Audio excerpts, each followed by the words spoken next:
The Great Wall is directed by Yimou Zhang, one of the most famous Chinese directors working today, and stars Matt Damon, and is the very fictional, fantastical story of the Great Wall of China and a mythical battle that apparently went down at one point in time between a gigantic army and a bunch of iguana dragon thingies. So, it sounds awesome. In fact, I was kind of excited for this movie for one specific reason. This director also helmed Hero and House of Flying Daggers, two gorgeous films that I thought were totally epic, and I was really excited to see what he could do with a very high budget. This is the most expensive Chinese film ever made entirely in China, and it's a co-production between a lot of Chinese production companies and American production companies, and obviously we have Matt Damon here to help sell it to American audiences. And so there was some controversy because, he's not Chinese, and there's a lot of Chinese people in this movie, and people were worried about it being whitewashed or that it was a white savior movie. We'll talk about that towards the end of this video, but as a film, let's discuss that first. To be honest, for about the first half of this movie, I was actually kind of enjoying it. I was having a lot of fun, laughing and enjoying myself, but probably not in the ways the filmmakers were hoping I would,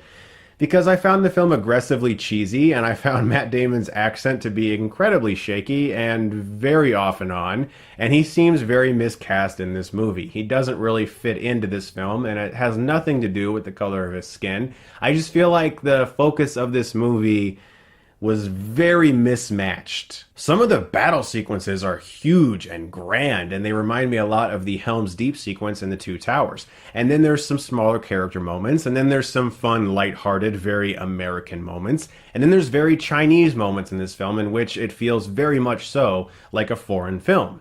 And then there are moments where they're like, no, we have to sell it to America, so we're going to have all this humor and all these little big superhero moments that don't really make sense. But that's fine because there are dragons and iguanas. This movie's allowed to not make sense, which I can kind of forgive it for that. But after that first half, the film is forced to no longer rely on big, over-the-top special effects sequences that in their defense are actually quite a bit of fun, and the film has to show some characters and actually build some of that character, and that's where the film falters.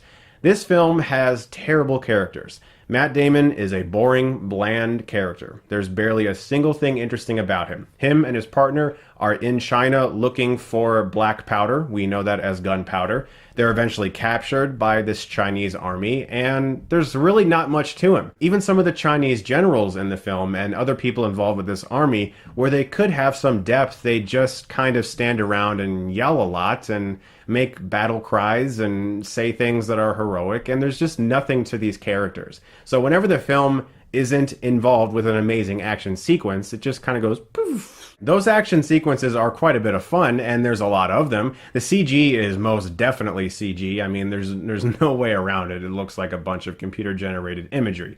We know it because, these things don't exist, and this is a fantasy epic, but they just don't look convincing. So we have some fun action sequences with some beautiful use of color and a very forgettable throwaway movie whenever it tries to be dramatic. Let's talk about the controversy behind this movie because yes, I am going to go there. I don't feel this movie is being whitewashed just because Matt Damon is on the poster. He is one actor in this film, and it's a fantasy epic and it's fictional. It's not about something that actually happened. It's not about the building of the Great Wall of China. He arrives in this film early on and is taken prisoner by the Chinese, and for the majority of the movie, he's either in shackles, behind bars, or simply a pawn in the army. He's never the king or the queen. He's barely even a rook, if you want to compare this to a chessboard. He's basically just a really fantastic archer who helps out with the army. Is it a white savior movie? Is it about a guy who's white who comes into a culture and teaches them how to be heroes? No, I mean, they capture him early on. He's very dirty and filthy and hairy. And they look at him and they're like, dude, clean yourself up. Have some respect. And he's like, yeah, you're right. So he shaves and he cleans himself up and he shows them he's an amazing archer. But as for being a savior, the only person he actually actively saves in this movie is one very young, inexperienced soldier who is, understandably very frightened because he hasn't really seen that much of war, whereas Damon's character has. And that's really it. For the rest of the movie, he is most certainly a team player. If anything, he learns from the Chinese people around him how to be a more respectable person, how to show honor. So I think a lot of these complaints are very unwarranted, and even the filmmaker himself has been very outspoken about these complaints as being offended by them. He has said from the very beginning that this role was supposed to be for a European character and not a Chinese man, and they always wanted to get somebody like Damon in there, and obviously they're trying to market it and, get more people to come to the theater.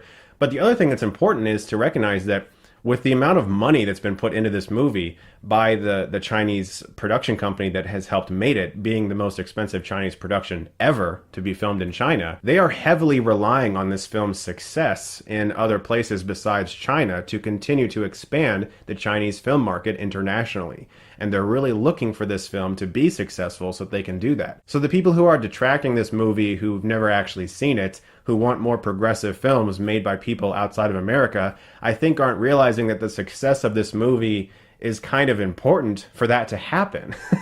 So it's kind of like you're in a battle against yourself. Unfortunately, I wish I could sit here and say this is a good movie. It's not. For a long majority of the runtime, I found it to be an enjoyably bad movie. And I think you can actually watch it and shove popcorn in your face and laugh. Beyond that, though, it's very disappointing, and I'm going to give The Great Wall a C. So guys, I am finally starting to feel a little bit better. I can talk for a long time without having to cough up a lot of mucus and phlegm, and there you go. Enjoy that image. Guys, thank you so much as always for watching. And if you like this, you can click right here and get Stuckmanized.